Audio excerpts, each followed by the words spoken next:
Welcome to the Daily Insider here on VegasInsider.com. Kevin Rogers and Tom Cunningham with you for Thursday, June the 3rd. And a lot to talk about today. We'll begin with Major League Baseball in just a few minutes, and then we will get to the NBA playoffs. A couple more teams eliminated last night, and the NHL Stanley Cup playoffs continuing. But first, want to remind you about the Daily Insider Contest, which we have every single day whenever we're on the air from Monday through Friday at noon Eastern. And it's very easy. If you have an opportunity to win a week's worth of handicapper picks from one handicapper on VegasInsider.com, which is a $100 value. Get it for free if you end up winning this contest. Now, here's the way you play. You put your Vegas Insider user ID at the bottom of this video in the comments section. And you put your best bet for the day. Baseball, NHL, NBA, doesn't matter. It's got to be before the event. It cannot be a live bet. And it could be a player prop. It could be first inning play. First half play. First period play, doesn't matter. It could be any of those as long as it's before the game. And you put your Vegas Insider user ID along with your best bet, and you'll be in the drawing to win the handicapper, the free week's worth of handicapper picks. Now, if you do not have a Vegas Insider user ID, that's okay. You click on the big yellow register button here in the upper right-hand corner. Free membership, register now. Create your ID and password, email address, first and last name, phone number, so we get in contact with you if you're the winner. That's why we want the information. We're not going to go find you. We just want to find you for the picks. That's it, and then we'll leave you alone. So if you you have time to enter. Make sure it's before the game, and don't do it after the game starts. Believe me, we're tracking it. All right, Tom, let's begin here. We'll start with Major League Baseball since you have a couple games getting underway this afternoon. Then we'll transition into the NBA, and let's start with Washington and Atlanta. They're getting going in about 20 minutes from Truist Park. I have to throw the stat out at you. Okay. The Washington Nationals this season have played in 16 series, or 16 series prior to this one. So they played in 16 series finales. You know what their total is?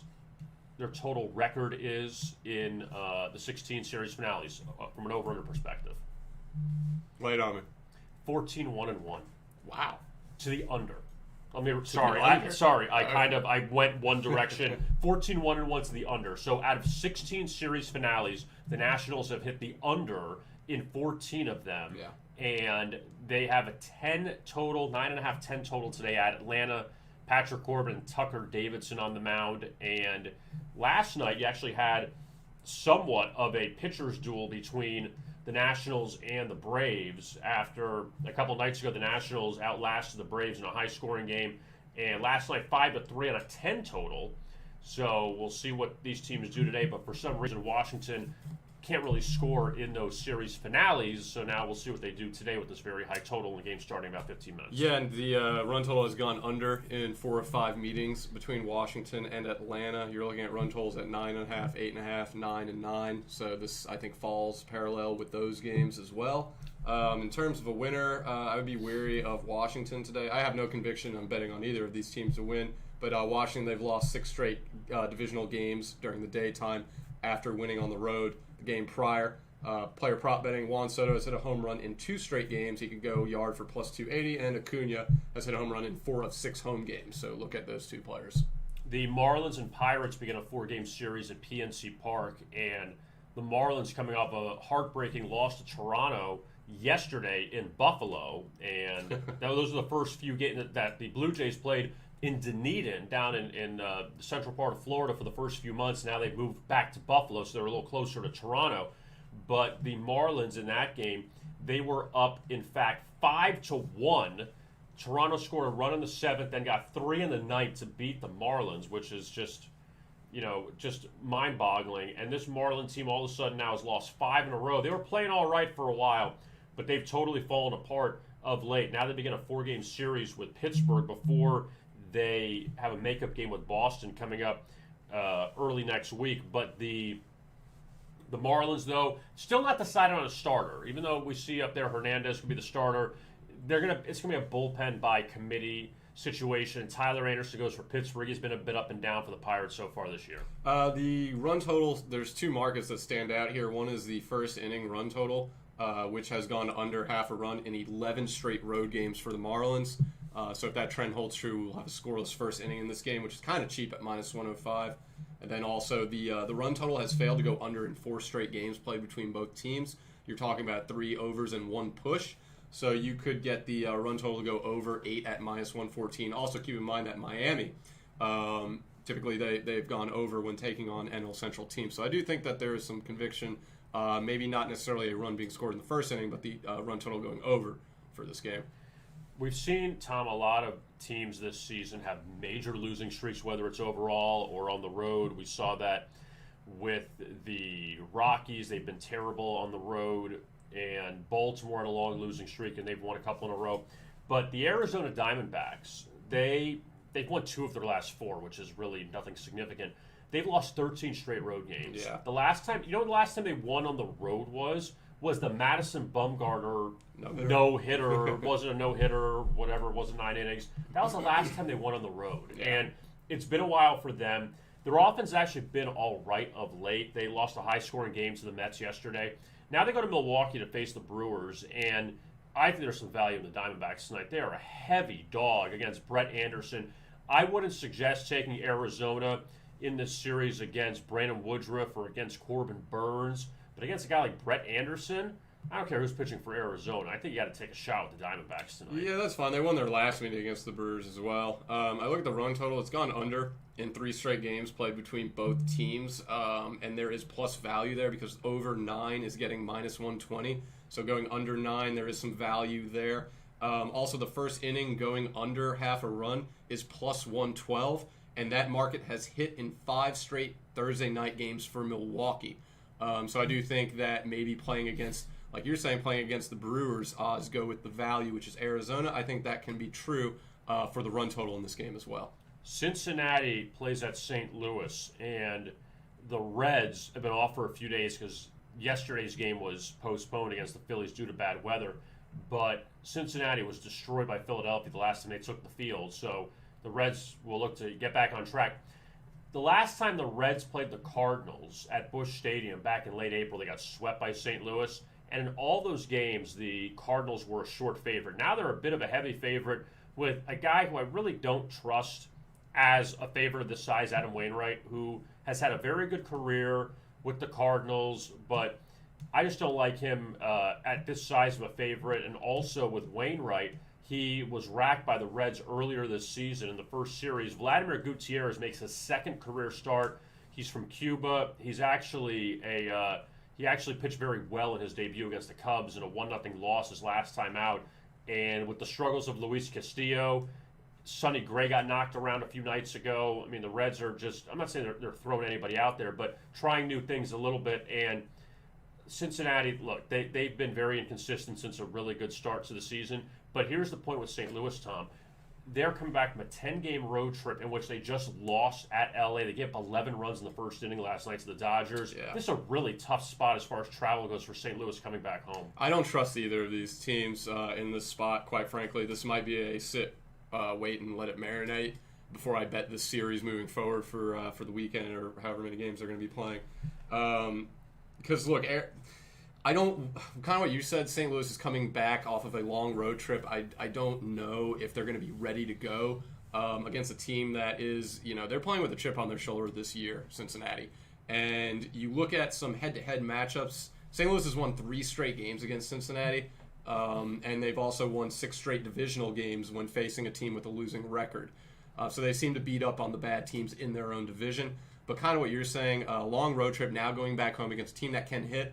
I just don't have tons of conviction in this game. And then the odds for St. Louis are far too expensive. This might be a game that I pass on for those reasons. Probably the best game of the night, the Cubs and the Giants out in San Francisco. The Cubs coming off an impressive 3-game sweep of the Padres at home. And Chicago, who's in first place now, the National League Central, they're playing very well. They take on the Giants, who are also division leader. Yeah. I mean, I don't think people expected this. The Cubs, we know, have the talent. Maybe it's, I don't want to say past your prime. I mean, you have a lot of guys that are still very good in that Cubs lineup, but you wonder who's going to get moved at the trade deadline. But that discussion has kind of gone away a little bit now because the Cubs are playing well. Yeah, they might be buyers. Yeah, I mean, why not? They thought they would trade Chris Bryant, and it looks like he's sticking around. He's having a great season. Yeah.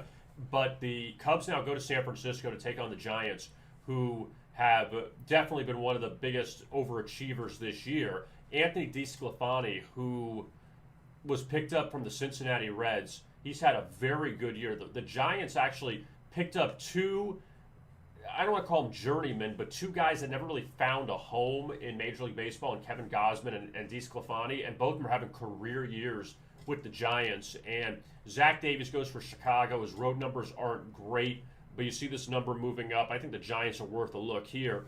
A lot of people want to jump on the Cubs. They're public, and also seeing what they just did against San Diego. But I think San Francisco, just at home, they've been playing with a lot of confidence that the Giants are worth a look tonight, even as a favorite. Yeah, San Francisco, they don't lose too many back-to-back home games. San Francisco, they've won 11 straight night games at home after losing at home the game prior. So, they lost at home. They usually bounce back pretty well in the home spot.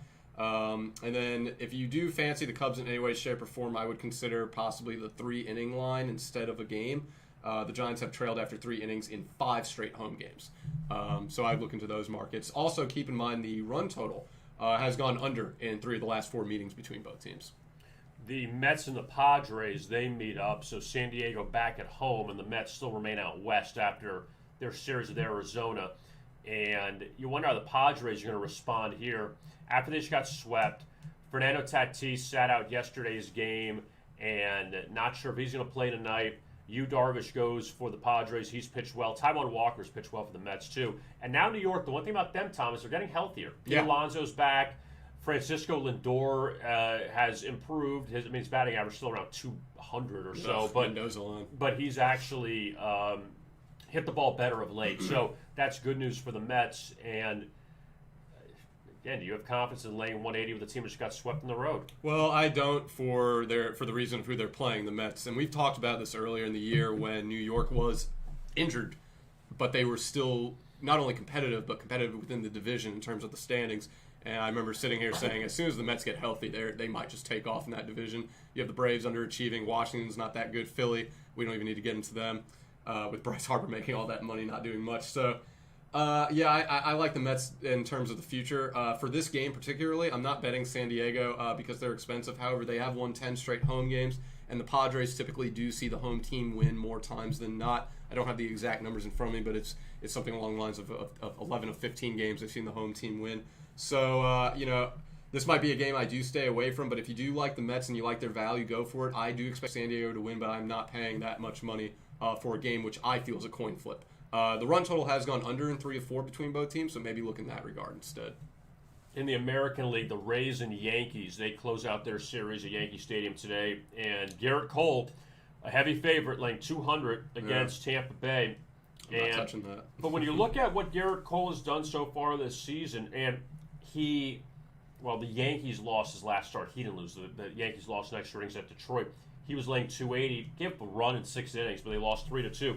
Here's an interesting little nugget on Garrett Cole, Tom, that the Yankees so far this season have not lost consecutive starts made by Garrett Cole. Okay. And in the game after they lose, in which he starts, in his next start, they've won 7-2, 2-1, 1-0, 7-0. Okay.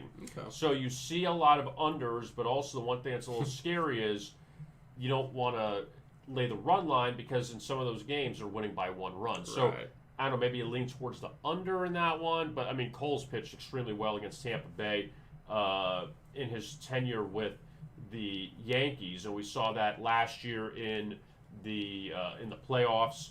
But still, to lay 200 with Garrett Cole seems a bit much, considering Tampa Bay's had success against New York this year. It is a bit much. And the Yankees, they've lost 7 straight divisional games during the daytime. I know Tampa Bay, they tend to play pretty well as the underdog within the division. They didn't win yesterday, but anytime I see Tampa Bay with plus value in the division, I think it's considerable at the very minimum. Austin Meadows has hit a home run in 3 or 4 games when facing the Yankees, plus 320 to hit a home run today. May want to take a chance on that. Gary Sanchez to get at least 1 hit is only minus 125. I think that's worth looking at too. He has seen a hit in 4 or 5 games when taking on Tampa Bay. He just has to actually be in the starting lineup, so look at that. But yeah, there's ways around betting the Yankees without taking that expensive money line because, quite frankly, it's just too expensive, and Tampa Bay plays well as an underdog within their own division, so keep those things in mind. The Red Sox, Tom, are trying to avoid the 4-game sweep at Houston, and their offense has scored a grand total of 4 runs in the 3 losses to the Astros. They scored a run last night early. What's interesting is in that game, that Astros-Red Sox game, the 3 runs that were scored, I don't know if you saw this or not, Nick Pivetta put up another good start for Boston, but they ended up losing that game. The 3 runs scored in this game, none of them were scored on a base hit. Bases loaded walk, sac fly, RBI ground out. That's it. For these 2 teams that have all this offensive firepower, and Houston's offense has been completely on fire of late, that's how they've manufactured the runs. But the Red Sox now have dropped 3 in a row, and Houston, after they got swept at Texas, and they lost the first 2 to San Diego, they've won 4 in a row, so Houston's kind of come back to life a little bit. But you have Martin Perez and Jake Odorizzi on the mound, 2 guys I really don't trust at all, so we'll see how that one goes. Yeah, and to the run total you're bringing up with the sluggish offenses, maybe it's just something when these 2 teams face off. The run total has gone under in 4 or 5 meetings between these 2 teams. Houston's won the last 3 and 4 of the last 5 against Boston. Houston, they have won 9 straight home games when taking on the American League. So they do feel very comfortable within their own league when playing at home. Between the 2, there's really no reason to bet against Houston, but this is the professional level. You would think at some point Boston is they're good enough to get a game against Houston. At plus 107, though, is this worth taking with such a low money line for an underdog on the road against a team that should win? I'm not too certain. I think this is one I stay away from. The night action in the American League starts with the Tigers and the White Sox in Chicago, and the White Sox laying 200. Casey Mize, the former top pick out of Auburn, his numbers of late, Tom, Detroit's 4-1 in his last 5 starts. Yep. Plus 165, plus 135, plus 160, plus 250. Those are the wins, and he's allowed 1 earned run in 4 of his last 5 starts, and the other one he allowed 2 earned runs. So Casey Mize pitching very well for the Tigers. Lance Lynn, obviously a heavy favorite. Everyone dogs the Tigers because they think they're terrible. When Detroit's 23-32, for them that's not that bad considering. But Chicago coming off of a couple losses to Cleveland, and they had their last game rained out. They've been very good at home. But Detroit's won 4 or 5 now, so they're playing with a little bit of confidence. I'm looking at the run total here. I think it goes under. I think I have a lot of conviction in this. Chicago has gone under in 6 of 7 home games when taking on the American League. The run total has gone under in 3 of its last 4 meetings between both teams in this game. And then you brought up how well Casey Mize is pitching, and on the other side you've got Lance Lynn for Chicago, so you got 2 good pitchers in this. I think going under the run total is what I would be playing in this one. This is a very interesting matchup. The Twins and the Royals, and Kris Bubic, who a lot of people probably don't know about for the Royals. He's been probably their best pitcher. So the Royals are back above 500. What a weird year they've had. They had 11 straight losses at one time. They had a good start to 11 straight losses. Now they're back above 500. But just a weird season. But Kris Bubic, 1.52 ERA. And the Royals have won his last 3 starts. He's allowed a total of 3 earned runs in those starts. Just beat the Twins as a 145 underdog. And he's really looked good. Minnesota, after the terrible starts of the season, they throw out J. Happ tonight. I mean, good luck with that one. But, because he's been terrible. But Minnesota, they just lost back-to-back games to the Orioles. And Baltimore had that long losing streak. Now they've lost 2 straight to Baltimore. And look, the Twins in the stretch of play, the Orioles 6 times and the Royals 3 times. So they're not exactly playing great teams. But for the Orioles, though, the Twins, rather, get them as a slight dog here. This is a very interesting matchup because of Bubic, and see if he can keep it up. He beat the Twins last time out. Yeah, and I'm a little unconvinced on a winner here, but I do think Kansas City gets the first 3 innings. They have won the first inning in 6 straight home games on a Thursday night. That's plus 230. very considerable odds there. And then the Minnesota Twins, they've trailed after 3 innings in 4 straight games when taking on in Kansas City when Kansas City has a winning record. So I think that there's a lot to like about Kansas City starting strong in this game. I'm not necessarily saying they're going to go out and win this game because I have no conviction in either team for this spot. But the run total has also gone over in 4 or 5 games and has failed to go under in 5 straight games played between these two teams. So I do think we'll see a lot of runs in this game. It could come early in the form of Kansas City Royals. The late game in the American League, the Mariners and the Angels, it's still amazing to think that the Mariners have a better record than the Angels right now. They've been playing well lately, yeah. And also, the Mariners have had some terrible stretches, and yet they're still better, and understandably, Mike Trout is out for the Angels, so that's hurt. Now they're on the road now, Seattle. Yeah, and Seattle had a really good start to their homestand. They swept a 4-game series from Texas. They won the opener against Oakland in extra innings and lost the last 2. They got shut out by Sean Manaea last night. Complete game. Yeah, and he pitched well, and the Mariners now go back on the road. Justice Sheffield goes for Seattle. He pitched very well against the Angels last time he faced them in Seattle in a 2-0 win. Griffin Canning counters for the Angels, and Canning, I mean, not great numbers, kind of up and down. He beat the Mariners earlier this season. That was one of his best starts. He had 9 strikeouts in that game. But the Angels coming off that win against the Giants a few nights ago as a dog, and the Angels, they've won 3 of 4, nothing convincing. So, again, good luck taking this game. I'm going to go with Seattle in this one. The value's there. They're underdogs, plus 140. I'll take that. Seattle has won 4 of 5 against the Angels. Also, the underdog has won 4 or 5 games played between these two teams. So there's a lot pointing towards Seattle in this game. I kind of wish they were at home. It'd bring me more conviction. They seem to be playing better at that ballpark than they do on the road. But either way, there's a couple of trends and valuable odds for me to consider the Mariners in this one. And the last game on the board at 3:10 Eastern, Texas and Colorado. A game they'll be talking about for years, I'm sure. 2 of the worst road teams in baseball. I mean, and Colorado's been decent at home, and they came back and won last night. It's just on the road they've been terrible. Same with Texas, yeah. But Texas has lost 13 straight road games, which is mind-boggling. 14 now. Is it up to 14? Yeah. And Mike Foltynewicz goes for Texas. He actually has thrown or had 2 good outings his last 2 times out, thrown 7 innings each time, and Foltynewicz is such a hit-or-miss guy.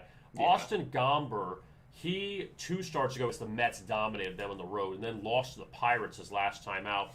Now he's back at home where, the numbers have been better at home than on the road. He was a decent pickup. I mean, again, he came in the Nolan Arenado trade, so you hope to get something of value for an MVP-type player in Arenado. But Gomber's been decent in the Colorado rotation, but I don't know. Maybe it's the time to pull the trigger on Texas, just because Foltynewicz, again, it's so hit or miss. He can go 2 innings, get blasted, but he can also go 7 innings and maybe help you win. And I'm gonna go against that only because they have minus value, and for a team that's lost 14 straight games on the road, I'd rather get them at an underdog price. Colorado's won 3 in a row at home against Texas as well. I think the run total might be something to look at here. The run total has gone under in 4 or 5 meetings between these two teams. Also keep in mind that the Rockies, they've gone under the run total in 8 straight games when facing the AL West. And so you can take advantage of under 10.5. That's a lot of runs. Maybe consider that instead of a winner, because I don't know if anyone really wants to put money on either of these two teams playing so poorly this year, but particularly on the road. Let's look at the NBA. And last night, you had 4 games. 3 teams get eliminated, so we're whittling the field down. And let's begin with the Atlanta Hawks. They knock out New York 103-89, so a rare underdog win in these playoffs. Rare road win, too, for Atlanta. After last night's result, Atlanta seen the home team win 20 of 22. The 2 games of those 22 that the road team won was Atlanta and New York. Something to keep an eye on moving forward. Yeah, Atlanta's going to get Philadelphia coming up in the next round. Trae Young had 36 points. The Hawks were 9 of 34 from 3, and they still dominated the Knicks. It just shows you how bad the Knicks were. And Julius Randle, again, he didn't shoot the ball well. He just had a very telling series that he just wasn't good. Derrick Rose struggled. If Derrick Rose struggles, the Knicks have no chance. Right. And look, New York, they overachieved this year as a 4 seed. They hadn't been good in a long time. And Atlanta's, look, well-coached team with Nate McMillan. They brought in a few months ago to replace Lloyd Pierce. Riddled with veterans. And, well, they bring in Gallinari. They bring in Bogdanovich. You have Lou Williams. You bring in Clint Capella in the middle. You have John Collins, and you surround it all around Trae Young. And it's a pretty good team. And I mean, Lou Williams, the guy's from Atlanta anyway. He came over from the Clippers, and he knows his role. He's a guy that's not going to score 20 a game. If he scores 12 points off the bench, that's great. And Gallinari's not even playing that well either. Wait till his game picks up. Yeah, and that's another guy that's been there before. So it's going to be tough for Atlanta against Philadelphia. But, again, we have to see what the situation is moving forward with Joel Embiid and make sure that he is healthy or not. And Philadelphia knocks out Washington 129-112, and that game goes over the total. So you had a lot of overs in that series with the Sixers and the Wizards. Seth Curry stepped up last night at 30 points. Tobias Harris had a good series. He had 28. And Ben Simmons with the triple-double, 19, 10, and 11. How many rebounds did Tobias have? He had 9 rebounds. Okay. And Philadelphia, they advance without Joel Embiid, and we'll see when he comes back or if he comes back for Game 1. But it took 5 games, and Philadelphia knocked out Washington. It would have been 4 if Embiid didn't get hurt probably in Game 4. But they extended one more game, and now the Sixers move on to the second round. Yeah, it will be interesting against Atlanta. I personally have no conviction in Philadelphia winning the title because I have no conviction in Embiid staying healthy. He has yet to be healthy his career in college or pro level for an entire season. He's already hurt in the playoffs, so I want to take Philly to beat Atlanta, but they're too injury prone. The Sixers and Embiid, they're just too injury prone.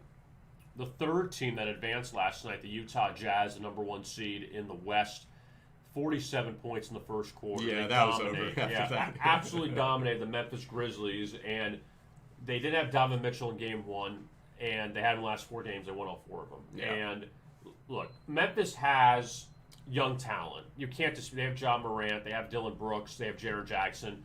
Valanciunas was a nice pickup. But same experience. They're just not. I mean, Utah. What makes Utah so special is they're very well-rounded, and they did that last night with Mike Conley getting hurt, with Joe Ingles not scoring a point, and Gobert. We don't have the centers anymore. He's not a guy who's going to shoot threes. He's a guy who's going to go inside. He's going to get putbacks. He's going to get dunks. He's not Mehmet Okur by any means. That was a really good reference you brought up there. Wow, that was a good. But Darren Williams isn't coming back for the Jazz. That was when the Jazz had that ugly. Jerry Sloan. Well, that's when they had that ugly logo before they went back to the old Jazz. And they were trying to do the mountain thing. It didn't work out. But Donovan Mitchell had another good series. Jordan Clarkson scored 24 last night. Yeah, and 6th man of the year. Yeah, and Utah's going to be, it's going to be a tough out. And now we have to wait and see who Utah plays, if it's going to be the Mavericks or the Clippers. Right.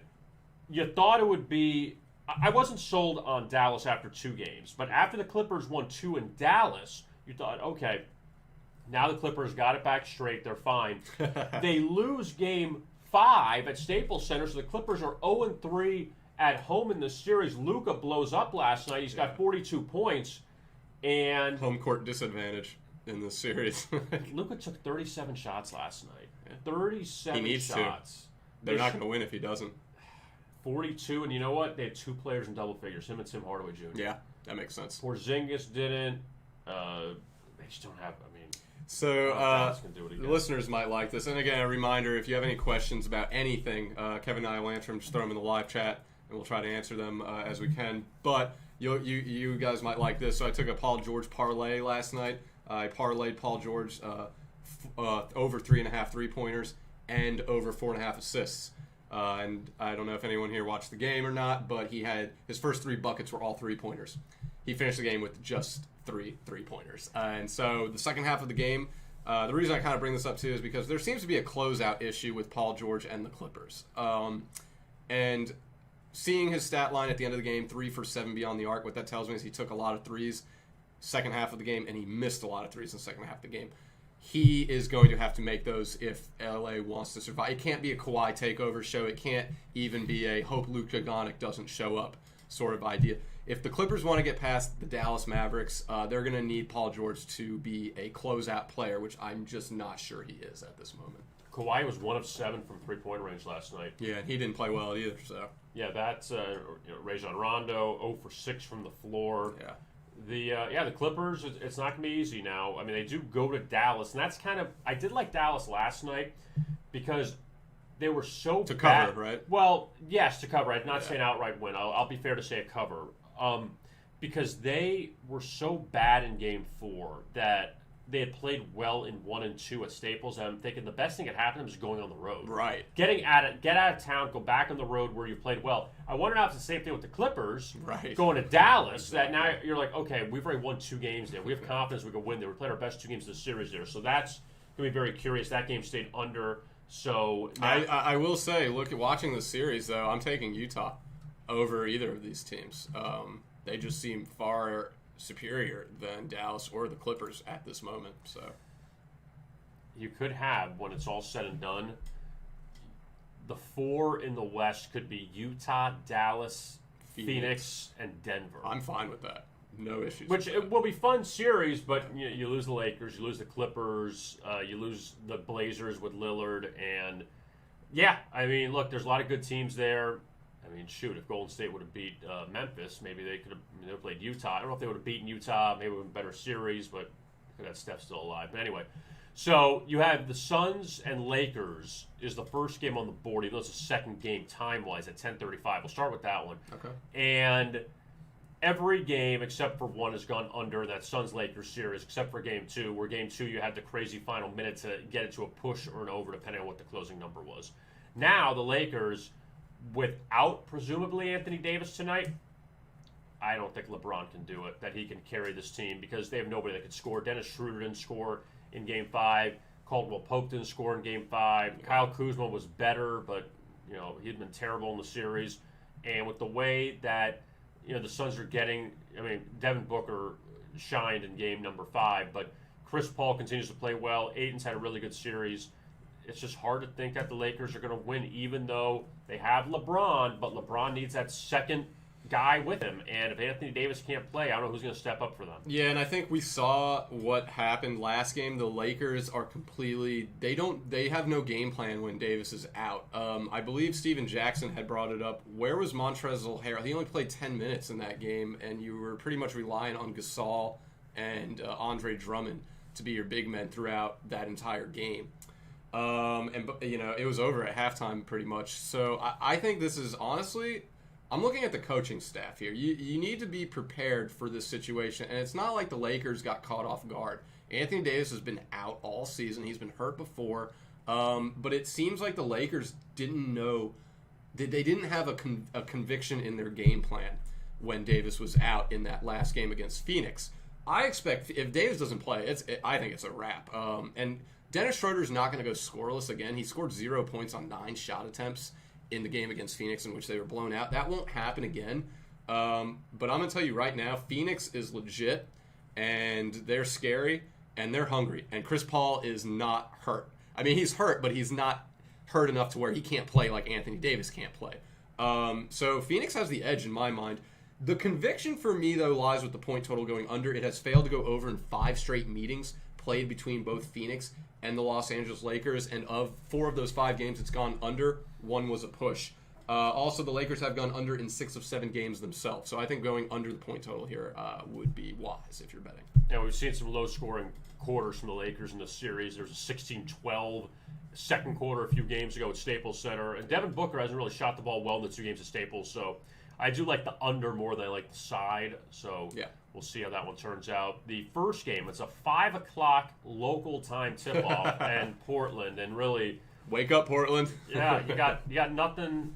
You have no other choice when you have these 2 games left because you're not going to put one game on NBA TV and put it on late. So, Denver, Portland at 8 o'clock Eastern, 5 o'clock Pacific, out in Oregon, and the last stand for Damian Lillard and the Blazers after he torched Denver in Game 5, he had 12 of 17 three-pointers. He hit some crazy shots, but wasn't enough. And now the Blazers on the brink. And the Nuggets, who, again, after Nikola Jokic, you got to see who else is going to step up without Jamal Murray in the lineup. That it's been Michael Porter Jr., but Monty Morris from Iowa State, also that's your guy. Yeah, they played well. They've had some other guys step up. Where Portland, you had the Carmelo Anthony game in Game 1, right? And he hasn't really done much in the series. McCollum's been inconsistent. Yep. Norman Powell's decent, but you can't ask Damian Lillard to score 55 points a game. It's just not going to happen. So now Portland back at home. Last time they were at home, they beat the Nuggets, but. Again, another tough one because these teams, we've seen it just been so up and down in this series so far. Yeah, it's all about defense for Portland at this point. They have none, and it's becoming same story, different chapter with Portland. It's still the lack of defense. Okay, they're going to get booted out of the playoffs again a little bit earlier than people would have liked with the one of the best backcourts in the NBA. It's straight defense, and until Portland gets a defense, it doesn't matter if Damian Lillard scores 55, 65, 75, 85 points. It doesn't matter. They are going to continue to be pretenders more than title contenders. And I don't see Terry Stotts changing defense overnight. I don't see any of these players changing their defense overnight. That's just what it is, and you have to live with it. So score a ton of points or go home trying. We'll see what happens. I like some prop betting in this one, particularly Robert Covington. He has seen 9 or more rebounds in 3 straight games. You can get him for over 7.5 rebounds at plus 105. That's probably the best player prop bet I'm seeing out there right now. In terms of winner, look, Portland, they've won 9 straight games as the favorite after losing in overtime the game prior, so they do bounce back very well after suffering a loss in overtime. Keep in mind that Portland has also covered the spread in 4 or 5 games when favored against Denver. So there is some stuff that you might want to bet around in terms of this game going to a Game 7, or the series going to a Game 7. But in terms of the player prop betting, I think I like Robert Covington for the rebound total. And yeah, that's about it. Not much else after that. No, have one game on Friday, Clippers, Mavs, and then starting up this weekend, the Eastern semifinals, Milwaukee and Brooklyn, which should be an excellent series. Saturday night, Atlanta, Philadelphia, Sunday afternoon, but still don't know Embiid status, so tread lightly with that one until you know what the deal is with absolutely. them.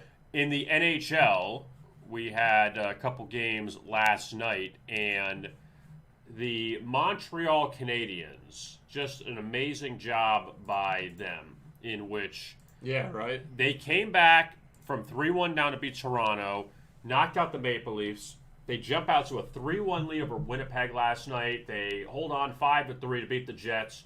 And Montreal, again, early in the series, they could be in the Final Four, which is amazing, considering they were a fourth-place team, and they would draw Colorado probably and get smoked. But the good job by the Canadiens, since Winnipeg knocked out Edmonton, and just a sluggish job by the Jets. Yeah, and Winnipeg might be without one of their best scorers now for the rest of the series, depending on what the NHL and the player safety. Depending on what they do with that enormous hit with about 55 seconds left in the game. That was one of the most brutal, ugliest hits I've seen in a very long time in a hockey game. So I hope Evans gets well for Montreal in that regard. But Winnipeg might be in a deep hole here, and it's silly. It's a silly hole that they put themselves in if they're going to be without one of their best goal scorers due to such a boneheaded play.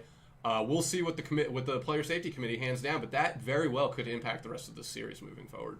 So Montreal now up 1-0 in that series. Colorado's up 2-0 on Vegas. They're so good. After the Avalanche blew out the Golden Knights in Game 1, the Avalanche win in overtime last night, and look, Colorado's a stacked team. Vegas is pretty good themselves, but they're 2 best teams probably. But when you look, when you look at Colorado, up 2-0, they're 6-0 in the playoffs so far. They keep rolling, and they're up 2-0 now. Yeah, Brandon Saad scored a goal again last night too. I think that's now 6 straight playoff games in which he's scored a goal, and he's not even their top 3 scorers. You've got Mikko Rantanen and you've got Nathan McKinnon on that team as well. They're firing all cylinders. Also, last night, Kevin, was the first game in their last 7 games. Colorado has failed to score 4 goals, and they touched 3. Right. So no one is keeping them out of the nets in this tournament, it seems. Tonight, you have 2 games. I mean, we say the East, even though it's not technically. Because we're divisions now. The Islanders and the Bruins, they're now playing in New York. They're tied up at 1 apiece after the Islanders won in overtime in the last game. Both games so far have been high totals, but yet totals still hanging around 5, which is kind of interesting after having the 2 high-scoring games the first couple in this series. And you have Carolina at Tampa Bay, and Vincent Trocheck got hurt in the last game for the Hurricanes. If he Yeah. can't play, then that's a big deal for them. But Tampa Bay, a couple low-scoring victories. Tampa Bay, so far, in the first two series, at Florida and at Carolina, 4-0 in the first two on the road. So home ice doesn't mean much as far as like not having the home ice advantage. Right. Tampa Bay's fine without it. They go home up 2-0, and they're a substantial favorite tonight against Carolina. Yeah, and I do think Tampa Bay to cover the puck line at -1.5 is worth a take at +155. Carolina's failed to cover the puck line in 6 straight games, and that's where the value is around Tampa Bay. If you want to do some player prop betting for goal scorers, Braden Point has scored a goal in 4 straight game 3s, +170 to score a goal. And then Alex Killhorn plays very well in Amalie Arena. He has scored a goal in 4 or 5 home games, has odds to score a goal at +188 tonight. And that's the look at the NHL. A couple games you see on Friday. Montreal, Winnipeg, followed by Colorado, Vegas. And, yep, we're down to the final 8 in the NHL. And see how it goes by next week if there is a who's going to be in the final 4. And, I mean, we already can assume 2 of the teams, it seems like, as long as Colorado and Tampa Bay don't melt down. And then we'll see if Montreal can hold on. And, obviously, Boston and New York, they are tied at 1. So that is the look at everything. Also, if you want to take a look at the Belmont Stakes coming up this Saturday, you can find the odds here on the homepage and look ahead to the final race of the Triple Crown. Also, college football win total odds are out. And some crazy numbers. And I mean, you have so many teams to go through. Over 130. Yeah, it's nuts. And I mean, you were looking at this yesterday. Anything quickly stick out to you? Yeah, a lot. Well, so I'll go quickly. Washington at 9, I found odd. South Carolina was 3.5. I found odd. There's a couple in there that make your head scratch. Coastal Carolina is at 10.5. So odds makers really thinking they might repeat what they did last year. I thought that was interesting as well. Yeah, Coastal Carolina at the Sun Belt, they had a huge year, huge coming out party. Last year, 10. I mean, 10. You're talking that the win total at 10 is up there with Alabama, Oklahoma, Ohio State. So that's where odds makers feel Coastal Carolina is. Maybe not in terms of nationally recognized, but within the schedule that they have to compete against. They think they're going to do pretty well, so we'll see. Yeah, and especially in the Sun Belt where you're playing. Louisiana's pretty good in App State, so the rest trash. Yeah, I mean you're playing 12 games and. What is it? You have, what do they play, 8 conference games or so? So if you can get past Louisiana and or App State, they would probably go over, would be my guess. And also you could check out, too, WNBA Free Picks as well for tonight. There's 3 games this evening, and you could check out the free picks for the 3 games tonight. Nick Andre has joined us, and he's done a very good job. Yeah. Look at his record so far. He's 17-9 at nearly 8 units. Yeah, so he must have swept his last one. Yeah, he's done well, and he's got 3 picks up for the 3 WNBA games tonight. So keep an eye on that as well. I mean, look, hey, it's all what's it called? It's all on the board. That's what I say. Money's money. It doesn't matter what you're betting on. And also the NASCAR race this weekend, Toyota Save Mark 350. Michael Roberts has the preview on that one. Yeah. So lots going on. Yeah, there's definitely a lot, and UFC. Euros are coming up soon too. So all of it, everything. So it's the French Open's continuing. That's right. How's the French Open doing? A lot of upsets. Ashley Barty just withdrew, so now both her and Naomi Osaka withdrew. I would love to know the last time a 1 and a 2 seed withdrew from a Grand Slam major event. That to me is stunning, but it is what it is. So I would stay away from the French Open right now. There's a lot of upsets going on. And don't forget about our Daily Insider contest where you can put your best bet for the day along with your Vegas Insider user ID in the comments section below.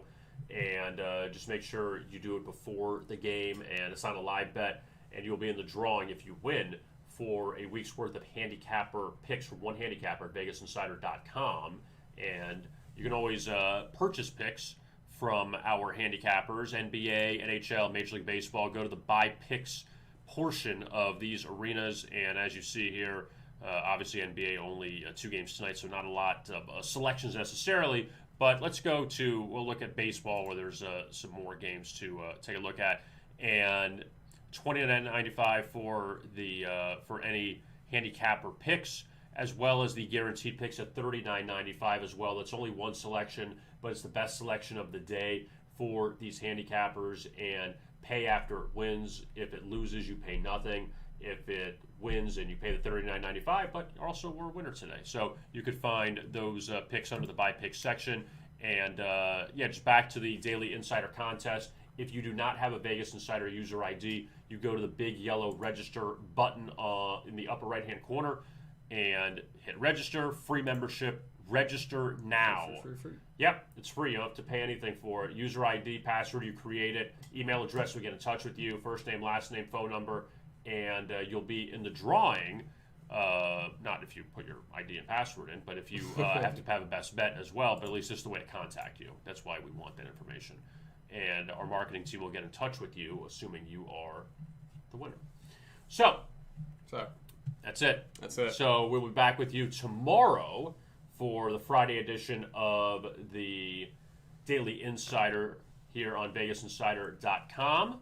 For Tom Cunningham, I am Kevin Rogers. And Tom, what do we say before we leave? Go out there, make some smart bets, but more importantly, make some money, and good luck with your bets today. We'll talk to you tomorrow.